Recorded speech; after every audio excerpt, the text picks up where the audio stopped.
પાંચમાં આપણે આજે આગળ વધીશું અને આઘાતની વાત કરીશું. આઘાતને અંગ્રેજીમાં ઇમ્પલ્સ કહેવાય.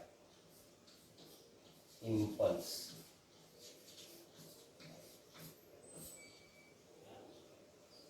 શું છે આઘાત? ઘણીવાર એને બળનો આઘાત એવી રીતે પણ લખાય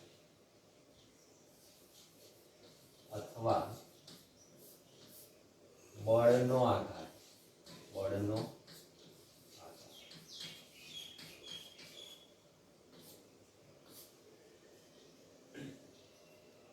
સમજી લઈએ પહેલા, પછી એને નોંધીએ. ન્યૂટનનો ગતિનો બીજો નિયમ જાણીએ છીએ. પદાર્થના વેગમાનના ફેરફારનો સમય દર તેના પર લાગતા પરિણામી બાહ્ય બળ જેટલો અને પરિણામી બળની દિશામાં હોય છે. આમ કહ્યું તો આપણે કે F સદિશ is equal to delta P સદિશ upon delta T. ન્યૂટનનો ગતિનો બીજો નિયમ દર્શાવે વેગમાનનો ફેરફાર નો સમય દર એના પર લાગતા પરિણામી બળ જેટલો અને એની દિશામાં હોય. સૂક્ષ્મ ફેરફારની વાત કરીએ તો F સદિશ બરાબર dP સદિશ upon dt. વેગમાનની વાત કરી હતી. વેગમાનનું સમય સાપેક્ષ વિકલન એટલે બળ. તો F સદિશ બરાબર dP સદિશ upon dt. તો અહીંયા આગળ આપેલા સમીકરણમાં ડેલ્ટા P સદિશ વેગમાનના ફેરફારને સૂત્રનો કરતા બનાવો. ડેલ્ટા P સદિશ બરાબર ડેલ્ટા T અહીં જાય, that is F સદિશ ડેલ્ટા T. તો વેગમાનનો ફેરફાર હું આ રીતે પણ દર્શાવી શકું. બળ અને બળ જે સમય દરમિયાન લાગુ પડે છે એ બેના ગુણાકાર તરીકે પણ તમે વેગમાનનો ફેરફાર દર્શાવી શકો. તો અહીં બે ફેક્ટર તમને મળે છે, F સદિશ અને સમય. તો સમયગાળો અને બળ એ બેની વાત કરેલી છે અને એ જ વેગમાનનો ફેરફાર છે. તો એ બીજી ભાષામાં આપણે વેગમાનના ફેરફારને આમ દર્શાવી શકીએ કે વેગમાનનો ફેરફાર. વેગમાનનો ફેરફાર કોના જેટલો હોય? તો વેગમાનનો ફેરફાર એટલે જ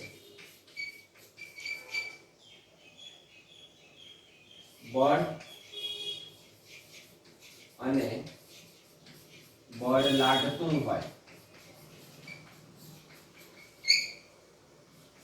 તે દરમિયાન ના સમયગાળા નો ગુણાકાર. આ રીતે વેગમાનનો ફેરફાર તમે ડિફાઇન કરી શકો. આપેલું બળ અને સમયગાળો. આપેલું બળ મોટા મૂલ્યનું હોય. મોટા મૂલ્યનું બળનું મૂલ્ય ખૂબ જ મોટું હોય અને સમયગાળો અતિ અલ્પ સૂક્ષ્મ સમયગાળો. મોટા મૂલ્યનું બળ અતિ સૂક્ષ્મ સમયગાળા દરમિયાન જ્યારે લાગે ત્યારે આ બળનું માપન અને સમયનું માપન શક્ય થતું નથી.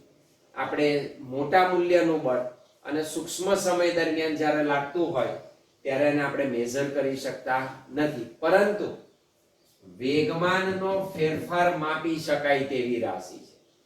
વેગમાનનો ફેરફાર તમે માપી શકો અને તેથી આ જે ભૌતિક રાશિ નવી મળે તમને, મોટા મૂલ્યનું બળ જ્યારે અતિ અલ્પ સમય માટે લાગે ત્યારે વેગમાનનો ફેરફાર માપી શકાય છે. અને આવી જે ભૌતિક રાશિ મળે એ ભૌતિક રાશિને આઘાત કહેવાય. એ કઈ રાશિ? આઘાત. તો આઘાત બીજું કશું નથી, વેગમાનનો ફેરફાર જ છે. વેગમાનનો એટલે જ આઘાત. વેગમાનનો ફેરફાર એટલે જ આઘાત. ક્યારે પણ મળે? મોટા મૂલ્યનું બળ અતિ સૂક્ષ્મ સમયગાળા માટે લાગતું હોય ત્યારે આપણે એને આઘાત તરીકે ઓળખીએ છીએ. જેમ કે કોઈક દડાને ભીત ઉપર આપણે અફાડીએ તો જ્યારે દડો ભીત સાથે કે દિવાલ સાથે અથડાય ત્યારે આપેલો દડો એ દિવાલ સાથે અતિ અલ્પ સમય માટે સંપર્કમાં રહે અને દિવાલ દડા પર મોટા મૂલ્યનું બળ એટલા સંપર્ક સમય દરમિયાન જ લગાડે છે. તો દિવાલ દ્વારા દડા પર લાગતું મોટા મૂલ્યનું બળ અતિ અલ્પ સમય માટે લાગે છે, તો એને આઘાત તરીકે ઓળખવામાં આવે છે. તો વ્યવહારમાં જ્યારે ઘણી બધી ઘટનાઓ બનતી હોય તો તેમાં મોટા મૂલ્યનું બળ કેટલા અતિ અલ્પ સમય માટે લાગતું હોય એ શું ઉત્પન્ન કરે? આઘાત ઉત્પન્ન કરે, અથવા એ બળના આઘાત તરીકે ઓળખાય છે. અને આવું બળ જે આઘાત ઉત્પન્ન કરે એને આઘાતી બળ કહેવાય. It is called impulsive force. તો આમાં નવું કંઈ નથી. ન્યૂટનનો ગતિનો બીજો જ નિયમ છે, એનું પ્રેઝન્ટેશન જુદી રીતે આપણે કરેલું છે. એટલે બીજો નિયમ આવડે તેમાં વેગમાનનો ફેરફાર એ બળ અને સમયના ગુણાકાર જેટલો પ્રાપ્ત થાય. ખાસ આટલું જ યાદ રાખવાનું છે, મોટા મૂલ્યનું બળ અતિ અલ્પ સમય માટે લાગતું હોય ત્યારે એ બંનેનો ગુણાકાર જે વેગમાનનો ફેરફાર આપે એ જ આપણા માટે આઘાત તરીકે ઓળખાય છે. તો આ તમારું આઘાત અને આઘાતી બળ. તો આ બળ આઘાતી બળ તરીકે ગણી શકાય. વ્યવહારમાં તમે જોતા હશો, આપણે અકસ્માત જોયેલા છે. તો અકસ્માતમાં એટલે જ આપણે ઘણીવાર શબ્દ પ્રયોગ કરીએ છીએ કે કોઈક આવા સમાચાર આવે તો આપણે કહીએ છીએ આઘાત લાગ્યો. કેમ આઘાત? કારણ કે એ મોટા મૂલ્યનું બળ છે, પણ આપણને કેટલા સમયમાં ઇફેક્ટ કરે છે? અતિ અલ્પ સમય માટે. તો એ બળ આપણું આઘાતી બળ થયું, એટલે આપણે હંમેશા એ શબ્દ પ્રયોગ કરીએ છીએ આઘાત લાગ્યો.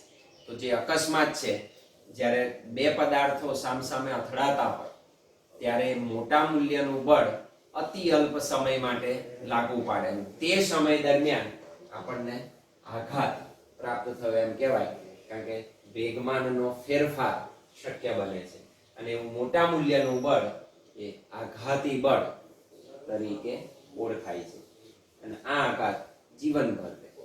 આઘાત જીવનભર.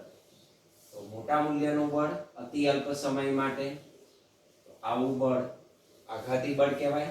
અને બંનેનો ગુણાકાર વેગમાનનો ફેરફાર એટલે આઘાત નામની ભૌતિક રાશિને રજૂ કરે. વ્યવહારમાં જોવા મળતી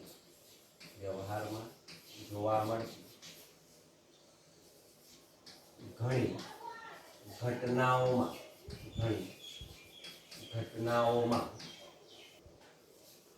મોટા મૂલ્યનું બળ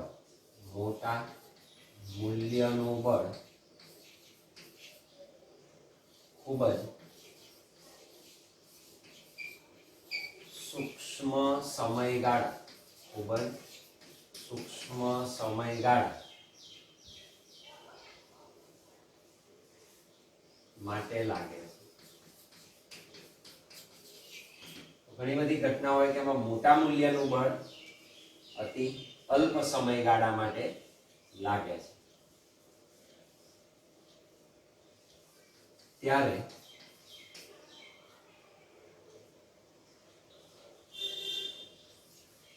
વેગમાનમાં નિશ્ચિત ફેરફાર ઉત્પન્ન કરે. મોટા મૂલ્યનું બળ સૂક્ષ્મ સમયગાળા માટે લાગે ત્યારે વેગમાનમાં નિશ્ચિત ફેરફાર ઉત્પન્ન કરે છે.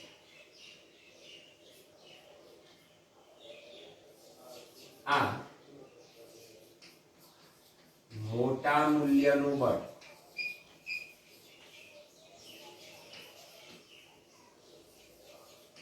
અતિ નાના સમયગાળા માટે લાગતું હોવાથી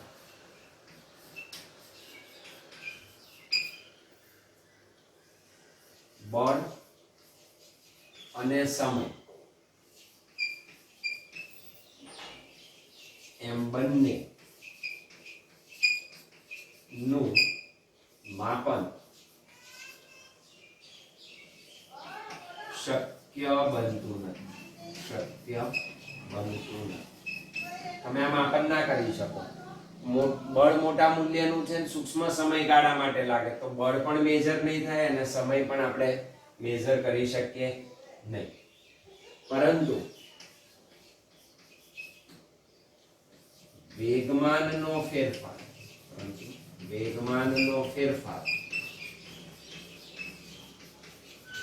માપી શકાય છે. તમે વેગમાનનો ફેરફાર શું કરી શકો? માપી શકો. બળ અને સમય બંને જુદા જુદા તમે આઘા સંજોગોમાં માપન કરી શકતા નથી, પરંતુ એના વેગમાનના ફેરફારને આપણે માપી શકીએ છીએ.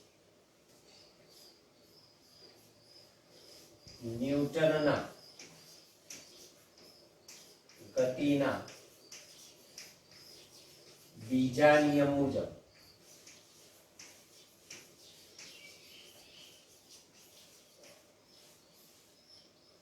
F સદિશ બરાબર ડેલ્ટા P સદિશ અપન ડેલ્ટા T.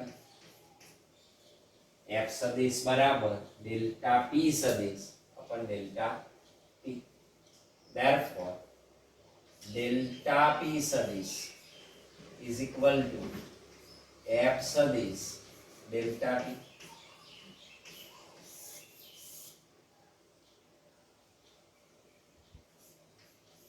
સૂત્ર મળે ડેલ્ટા P સદિશ બરાબર F સદિશ ડેલ્ટા T. ડેલ્ટા P સદિશ શું છે? વેગમાનનો ફેરફાર. F બળ મોટા મૂલ્યનું, ડેલ્ટા T અતિ અલ્પ સમયગાળો. આમ સમીકરણ 1 દર્શાવે છે કે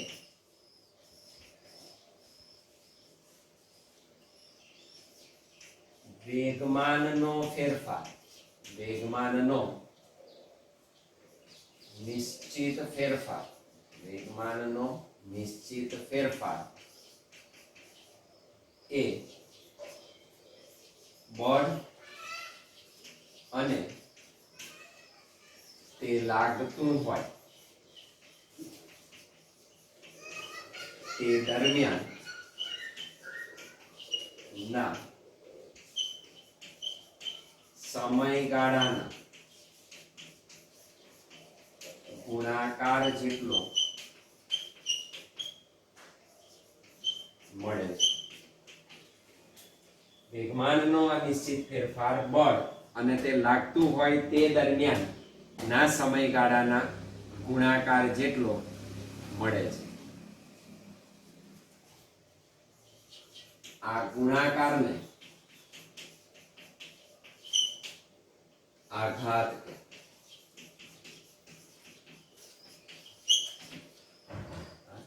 અર્થાત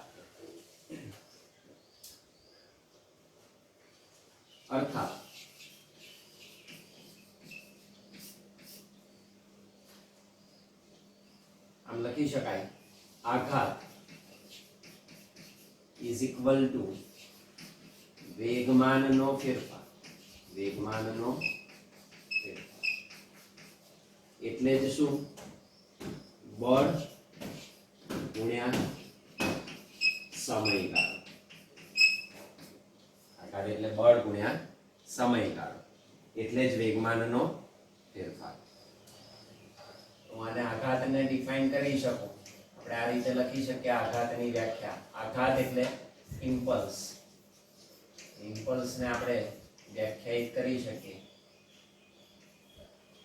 જ્યારે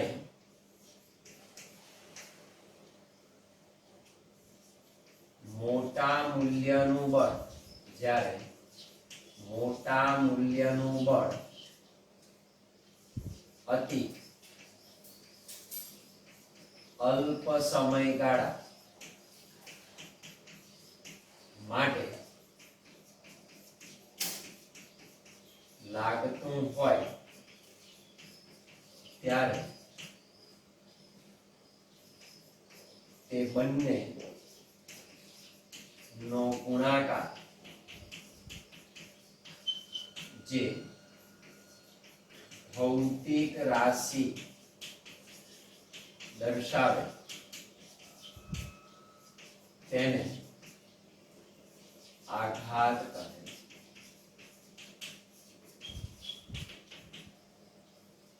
મોટા મૂલ્યનું બળ અતિ અલ્પ સમયગાળા માટે લાગતું હોય ત્યારે બંનેનો ગુણાકાર જે નવી ભૌતિક રાશિ આપણને આપે એ આઘાત તરીકે ઓળખાય. અથવા આમ લખી શકો, આઘાત એટલે જ વેગમાનમાં ફેરફાર. આઘાત એટલે શું? વેગમાનમાં ફેરફાર. આઘાત એટલે વેગમાનમાં ફેરફાર. વેગમાનમાં ફેરફાર કરવા માટે, નિશ્ચિત ફેરફાર કરવા માટે આપણે મોટા મૂલ્યનું બળ અતિ સૂક્ષ્મ સમયગાળા દરમિયાન લાગુ પાડીએ છીએ. તો એ જે બળ લગાડીએ છીએ એ બળને આઘાતી બળ કહે છે. કારણ કે મોટા મૂલ્યનું બળ છે, આઘાત ઉત્પન્ન કરે છે. આઘાતી બળ.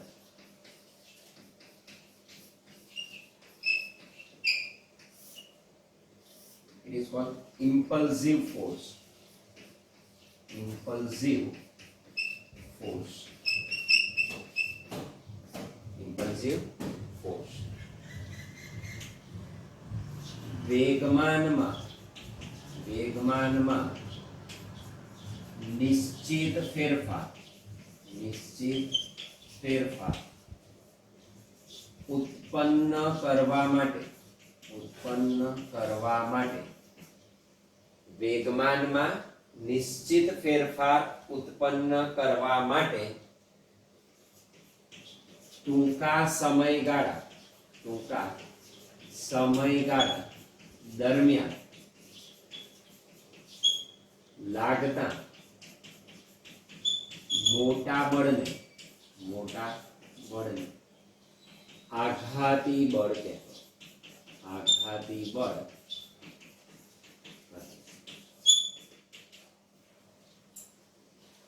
જ્યારે દળો દિવાલને અથડાઈને પાછો પડે ત્યારે, જ્યારે દડો દિવાલને અથડાઈને પાછો પડે ત્યારે દિવાલ વડે દડા પર, ત્યારે દિવાલને લીધે દડા પર લાગતું બળ તે બંને, કોણ? દિવાલને દડો, તે બંને સંપર્કમાં હોય ત્યારે કેટલો સમય લે? સંપર્કમાં કેટલા સમયગાળા દરમિયાન હોય? અતિ સૂક્ષ્મ સમયગાળામાં હોય. તો તે બંને સંપર્કમાં હોય ત્યારે ખૂબ જ ટૂંકા સમયગાળા, બંને સંપર્કમાં હોય ત્યારે ખૂબ જ ટૂંકા સમયગાળા માટે જ લાગુ પડે છે.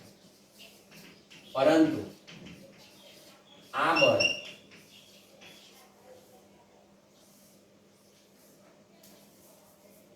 વેગમાનને ઉલટાવી દે. દડા દ્વારા જેટલું દિવાલને વેગમાન મળે છે તો એ બળ દડાના વેગમાનને શું કરી દે છે? ઉલટાવી દે છે. એટલું પર્યાપ્ત હોય. પરંતુ આ બળ વેગમાનને ઉલટાવી દેવા માટે પર્યાપ્ત છે. આવું બળ અને સમય જુદા જુદા માપવા શક્ય નથી. જેથી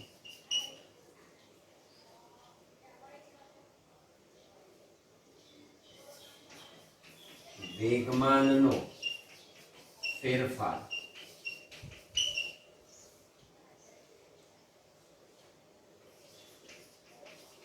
નક્કી કરવામાં આવે છે, જે આઘાત તરીકે ઓળખાય. આઘાત તરીકે ઓળખાય.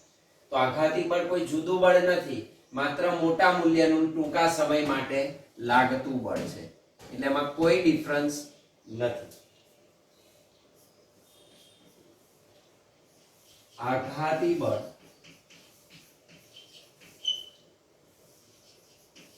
અન્ય બળ કરતા તેના મોટા મૂલ્ય અને ટૂંકા સમયગાળા એના મોટા મૂલ્ય અને ટૂંકા સમયગાળા ના સંદર્ભમાં જુદું છે. બાકી તો બળ જ છે, બસ આ સંદર્ભમાં જુદું છે. મોટા મૂલ્યનું છે અને ટૂંકા સમયગાળા માટે લાગે છે. તો આ જે આઘાત છે એના કેવી રાશિ છે અને એકમ શું છે એને આપણે છેલ્લે નોંધી દઈએ.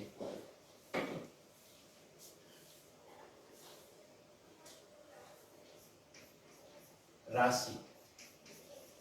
તો આઘાત કેવી રાશિ છે કે તે સદિશ રાશિ છે.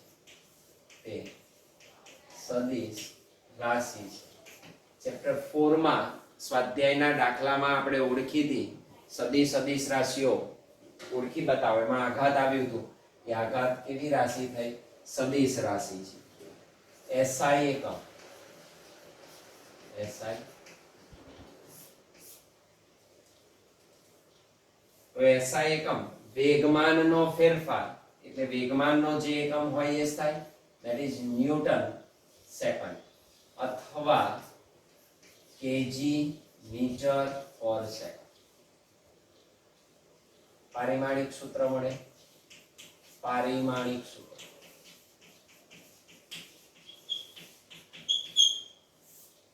શું લખાય? m1l1t minus m1l1t minus